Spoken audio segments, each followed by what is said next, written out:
कृष्णाचं नाव विठ्ठल कसं पडलं आणि मग पंढरपूरला विठुरायाची आणि रुक्मिणीची मूर्ती एकत्र का नाही, ह्या मागचीच ही एक पौराणिक कथा.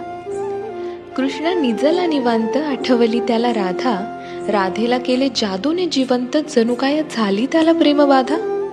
समोरून आली रुक्मिणी, कृष्णासंग राधास पाहिली, डोळे झाले लाल लाल, म्हणे मी कृष्णा सोडून चालली. कुठे गेली रुक्मिणी कुणास बाई ठाऊक, कृष्ण भटकतोय तिला शोधत, होऊन व्याकुळ भाऊक.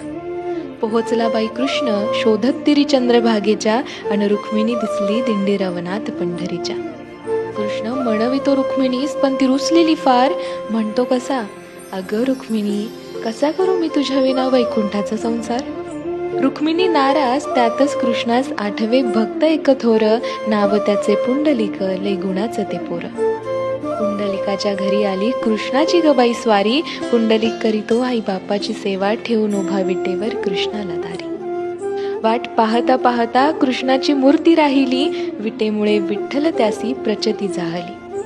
28 युगे झाली लांब उभी राहुनी, रुक्मिणी रुसवा तो धरी, अवघ्या भूमंडळाचा संसार बघत विठ्ठल उभा विटेवरी. भूमंडळी म्हणे विठ्ठलास बाप, अन रुक्मिणी साई, अन बोला जय जय विठोबा रखुमाई, विठोबा रखुमाई जय.